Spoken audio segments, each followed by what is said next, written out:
Okay, good morning. This is Frater Ralph with Temple of the Infinite Universe. In this episode, my topic is going to be on changing the world. A lot of people feel that the world needs to change. I was very surprised just a few years ago, actually about 2 years ago, when a man I was talking to that I thought was a very, very conservative individual told me, Ralph, we need a revolution in this country. And he didn't really know how to bring that revolution about. But he was dead sure that we needed a revolution, that things had gotten so bad that things had to change. And they had to change as soon as possible. And that raises a very serious question. How do we change the world? How do we engage in a revolution that is positive, that is not bloody, that is not, just a bunch of crazy radicals destroying everything? How do we engage in positive, revolutionary change that the average person can contribute towards? And I'd like to posit that this revolution, these changes, the art of changing the world, can be brought about just by common everyday people like you and me becoming aware of the things that are going on around us and then acting on that awareness. Another word for this is mindfulness. Becoming mindful of what's going on around us, becoming mindful of how we contribute to what is going on around us. See, that's a big point right there. We are not powerless victims who are at the beck and control of our governments, powerless to do anything about the government, or powerless to do anything about corporations. We contribute to all that. We participate in all that. And the way in which we participate tells the government and tells the corporate powers that be what they can and cannot get away with. And so far, we have told our government leaders and their corporate backers that they can get away with a heck of a lot, and we won't do much about it. And that just gives them all the more audacity to go about and do things that, allow themselves to amass fortunes and allow themselves to consolidate their power without actually listening to the will of the people. And what I have to say in this broadcast is that if the people, you and me, just everyday folks, became aware of the power that we have and then made the decision to use that power in a positive way, the government could change within a very short period of time. Corporate leadership, corporate power would change over a short period of time. And one aspect of this that I'm going to speak on now is mindful consumerism, or as a man that I heard this teaching from in Canada, Bernie Clark, calls it, mindful buying. And I'm going to read a direct quote from Bernie Clark. Mindful buying, and this is the definition of it, aware of the damage and suffering caused by unmindful consumption, I resolve to be aware of how what I purchase or consume affects people, animals, plants, and my planet. Now, this is the opening shot, I believe, of a revolution of consciousness that, if carefully and scientifically applied, can bring about mass social change. We just have to use it. You see, when you or I normally go shopping, what are we looking for? I'm your typical man. I go into the store. I want to grab what I want pay for it, and get the heck out of there in as short a time as possible. Now, other people that are more adept at the art of shopping, they probably, well, I do know, they go into the store, they look around, they compare prices, they compare quality, and then they pick out what they think is the best deal for their money, put it in the shopping cart, take it up to the checkout stand, buy it, and then go on home, take it home. Now, how we would do shopping from the viewpoint of mindful buying or mindful consumerism would be somewhat different. We would go in and instead of just looking at, okay, what do I want? We would think, okay, what do I need? What do I need to keep body and soul together? Just basically what are my needs? Not my greeds, my needs. And then look at the price. Okay, can I afford this? And that's two aspects right there. But now there's a third dimension that comes into this way of thinking, and that is who makes this product? What company makes this product? Am I happy with this corporation? Is this a corporation that has the greater good of its employees and the environment and the planet at heart? Or is this just a corporation that wants to make a boatload of money for the CEO and the shareholders and doesn't really give a damn about what the employees make, how the employees live, and what kind of damage their production techniques do to the planet? Is this a corporation that actually is concerned about the well-being of their employees, building up a stronger society by paying their employees a higher wage, a fair wage? And is this a corporation that actually is concerned about being sustainable, wanting to treat the planet in a way that is respectful, in a way that is going to guarantee that future generations will be able to see a deer walking in the wild or be able to hold a butterfly in their hands, or make sure that future generations, say 1 or 2 generations down the line, will be able to see the wonder of a honeybee taking pollen from a flower. A lot of corporations don't really care about those things. The thing that most of us have been raised with is the bottom line. Making money, making a profit. And if we have to damage the environment, so be it. If we have to screw over our workers and by cutting their wages and making them work for poverty wages, then so be it. As long as the stockholders are making money and the company's making money, that's the bottom line. When we engage in the art of mindful consumerism, the bottom line changes. It's still okay to make a profit. As a matter of fact, any kind of consumerism, we do have to be aware of our economics. That's true.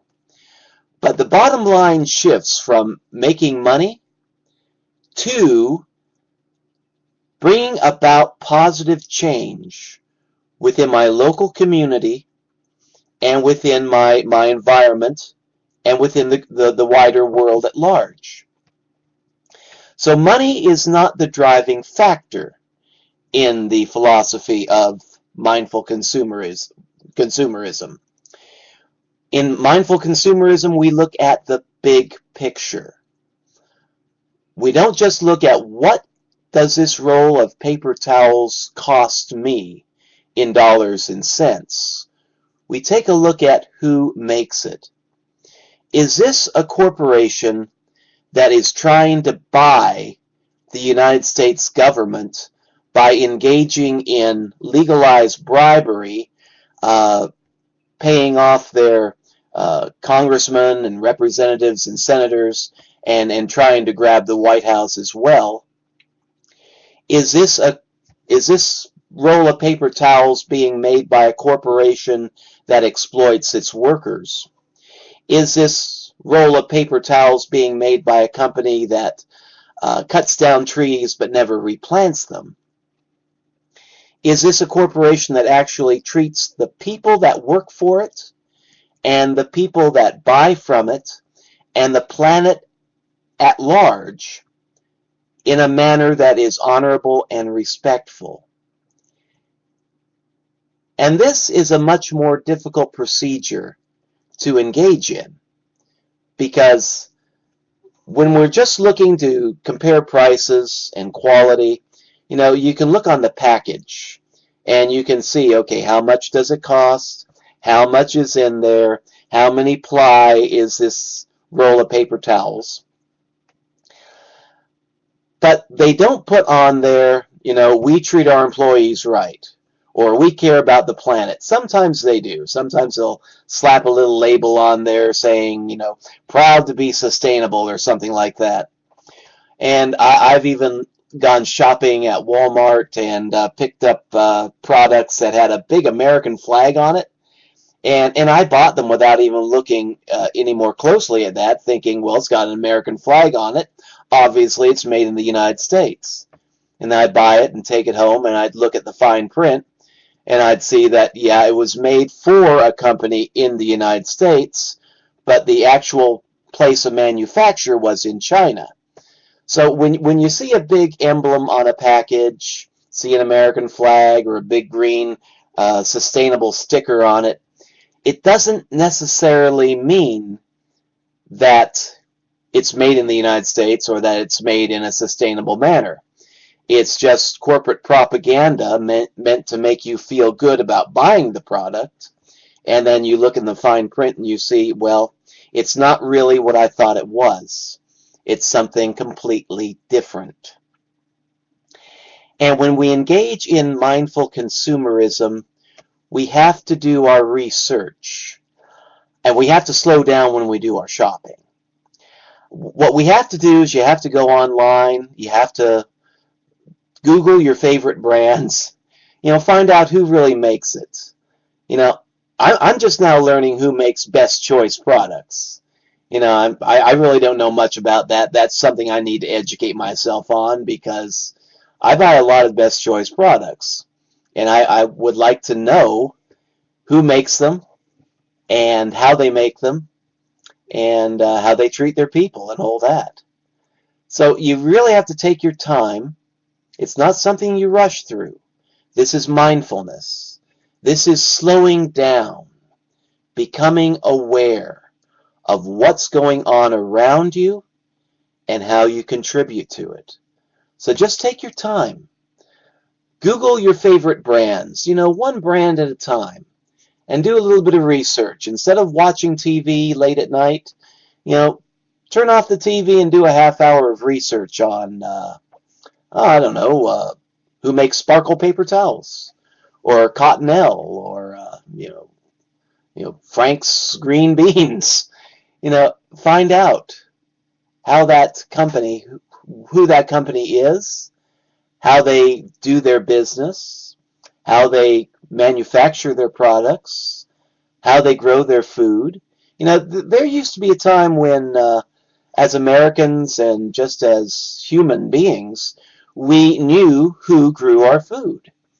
A few generations ago, the food was produced by a local farmer who was also our neighbor, and we knew pretty much what was going on. Now the farming practices, farms have been bought up by corporations. A family farm is still around in some areas, but in a lot of areas it's been bought out by corporate interests who run the farm the same way they would run any other corporation or business. Run it to make a profit and run it into the ground to make a profit if they have to. Just growing things in a way that produces a lot of stuff, but not necessarily a lot of good quality stuff, a lot of good quality food, and not necessarily treating people or plants or animals in a way that is respectful, just looking at that one bottom line, the almighty dollar. And in the art of mindful consumerism, we learn to see beyond the almighty dollar. Like I said before, it's still a factor, but it is not the one primary driving factor. The driving factor actually is doing business with corporations that treat the planet with respect and their people with respect, and treat the planet in a way that ensures that this world around us is still going to be here 100 years from now. That they engage not just in ordinary business practices, but also in conservation and engage in business practices that are socially responsible and focus on social and economic justice. Corporations that don't discriminate. You can just go through your own conscience, your own sense of ethics and morality, and pick out the main things that are important to you. What do you care about? What are you passionate about?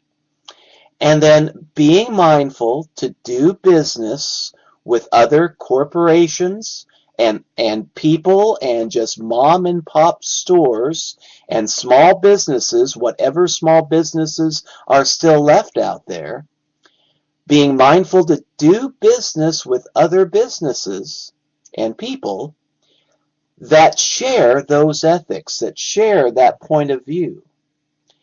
And this is a way in which we can cast our vote, if you will, on a day-to-day basis. In the United States, when we think about voting, we vote for Congress about once every 2 years. We vote for the president once every 4 years. There are local elections that take place every 2 or 4 years. And we tend to think that's it. That's all there is. That we turn the vote out and then we watch the election returns, and then that's it. We got to wait for another 2 or 4 years for the election cycle to repeat. But when you're voting with your pocketbook and using the tool of mindful consumerism, you can vote every day. And you look at what it is that you're buying, you see who makes it, and then you decide, you cast your vote. Is this a company that I keep? Or is this a company that I throw away? Is this a company that I want to see prosper? Or should I be putting my support, my money, my my patronage behind somebody else? And this is how power is made, actually. Usually we engage in consumerism unaware. We go out, we see who has what we want at the lowest price, and we support that company that gives us the lowest price. It may be very poor quality. It may be products that are made with slave labor overseas.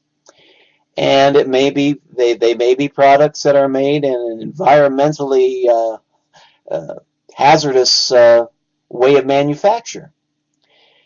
But normally we vote thinking that the person who's going to give us what we want at the lowest price is the person or the corporation that we want to see prosper. And when we add the dimension of mindfulness into the mix, we have to look at so many other factors. What does this company really stand for? And then, is this a company that I really wish to support? And if we could get 50% of the people in this country, or 50% of consumers all around the world, thinking this way, we could make a giant change in very, very short order. We tend to think that the people who have the power are the people in office, the people that we vote for in the Congress or the president, or the folks in the boardrooms, at the CEOs, the board members and the stockholders. We tend to think of those people as of having the power. But when it comes right down to it, those people would all be out of work if it wasn't for the average consumer going into the marketplace and spending their hard-earned dollars on the products that these people put out. So we actually have a great deal of power. We just don't use it wisely. And that's what mindfulness calls us to do, to be aware, to grow in wisdom, and then to be careful to use our power wisely. Be aware of the power we have and use it well. Now, after saying all this, I'm aware that there are a lot of people out there who are living on limited budgets, who may be forced into a way of thinking that, I have just so many dollars, and I have to look for the best price. I can't really afford to be doing all this research and saying, okay, I will support this company that supports the environment and supports its workers, but their products are so high that I can't afford to buy them. So I feel like I've got to buy the lowest price possible because I've got such a low paycheck, I can't afford to do anything else. And I know that for folks out there that are living, paycheck to paycheck, with a very tight budget, that can't really afford a whole lot extra for the things that they need, this is calling for a great deal of sacrifice, especially those of you out there that have children, and going through the grocery store and having the kids pointing to the candy aisle and saying, oh, I want this, I want that. It's hard to say no. But this is also a moment that is a teachable moment, a moment that you can sit down with your children and say, well, now look, we're concerned with how we affect the planet, how we affect our fellow human beings, and we are becoming aware of the impact that we have on the planet. So this means that we have to not just go after the stuff that looks good, not just go after the stuff that makes us feel good, but go after the stuff that actually is good. Go after the stuff that actually is positive. Buy the things that we absolutely need and steer away from the things that we want, but that we really don't absolutely need. And just focus our power where we feel that power would do the most good. You may not have the budget to go out and buy an electric car and draw your support away from the big oil companies by doing that. You may not even have the money to convert your gas guzzler onto propane. And you certainly may not have the money to just go out there and buy products that are made by companies that, do everything the way you would like them to do. I mean, we may have to just look out for the lowest price and be careful not to overspend our budgets. But we can do this. We can engage in positive, mindful consumerism and also live on a budget if we are willing to take a hard look at the things around us, take a hard look at our wants and our needs, and knowing the difference between the two, and become willing to make certain common sense sacrifices. It wasn't too many years ago that my wife and I lived on one heck of a budget. And, well, I won't say who I worked for, but I was working for just a little bit above minimum wage. And I was having to travel 100 miles a day to get there.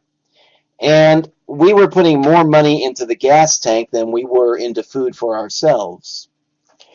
And we lived on a budget of $20 per week for food, and that's two people. And we actually ate fairly good. We had to make some sacrifices, obviously.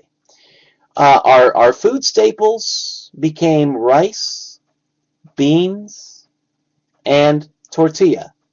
And for tortilla, sometimes we would buy corn tortilla, flour tortilla, or my wife comes from Honduras, so a lot of times she would make the tortilla at home. I would just buy the flour and the salt, and she'd make the tortilla out of that. And we lived off of that diet for about, well, 3 years. And our main food staples again were rice, beans, tortilla, and then once in a while I'd buy a big bag of potatoes, and when I could buy chicken at a reasonable price, I'd buy that. But that was our food for about 3 years. And then when summer came and springtime came and dandelions started to sprout up in our front yard, well, we'd eat dandelion greens as well. And we were able to live quite well, quite happily, off of those staples. Yes, it did get boring. It did get boring. I did crave hot dogs. But you know what? Once I got used to eating fresh dandelion greens, that we harvested from our own front yard, which we didn't spray with chemicals because, that wasn't a pest. It was a food crop for us. Once I got used to eating dandelion greens, I am still at the point where I crave dandelions. I mean, it may sound weird, but this is all what you get used to. A lot of this is all in your head. If you think you need, chocolate bars and cakes and whatnot, then that is what you're going to crave. But if you're able to slowly change your thinking away from what is harmful and towards what is good, you can actually work yourself up to the point where you're actually craving what is good for you. And craving not just what is good for you, but craving what is good for the environment and your society and your average person next door to you, your neighbors.